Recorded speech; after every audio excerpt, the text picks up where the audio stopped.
சொல்லுங்க. நீ சந்தோஷமான மூட்ல வந்திருக்கேன்டா. சரி வேலையில சீக்கிரம் முடி. Good morning sir. சார், அடிபட்டு போறேன் என்னன்னு கேளுங்க சார். அடிபட்டு தானே போறேன். போட்டு முடுற வேலையை சார், படுற. பெரிய மனுஷனா பேசுங்க சார். கூப்பிட்டு கேளுங்க சார். பெரிய மனுஷன் வேற சொல்றாங்களே இவங்க. டேய் தம்பி வாடா. சார் கூப்பிட்டீங்களா? என்னடா நெத்தியில அடி கையில அடி அப்படி யாரா உன்னை அடிச்சது? சார் அதை ஏன் சார் கேட்குறீங்க? சரி கேட்கலடா போடா சாமி போ. இருடா சார், கேளுங்க சார். சொல்ற. சார் நான் ஆசாசியாக ஒரு கோழி வளர்த்தேங்க சார். சரி.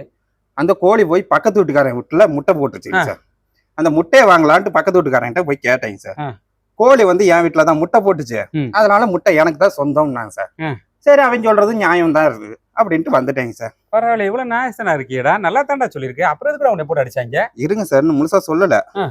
அந்த கோழி போய் முட்டை போட்டுது இல்ல, அந்த கோழி அடிச்சு குழம்பு வச்சிட்டேங்க சார். அந்த கோழி குழம்பு வாசனை பிடிச்சிட்டு பக்கத்து வீட்டுக்காரன் கொழுந்தியா அது குழம்பு கேட்டு வந்ததுங்க சார். குழம்பு கேட்டு? ஆமா. சரி, நான் கொடுக்கவே இல்லையே. குழம்பையா? இல்ல கொழுந்தியாவ. சார் இந்த நியாயத்தை நீங்களே சொல்லுங்க. கோழிக்கு ஒரு நியாயம், கொழுந்தியாவுக்கு ஒரு நியாயமா? பதில் சொல்லிட்டு போங்க சார். சொல்றேன். சொன்னலடா, அம்மாடு போயிருப்பான்லடா. வேலை செய்யற மூடே போச்சு. நம்மளுக்குன்னு வந்து வாய்க்கிறாங்க.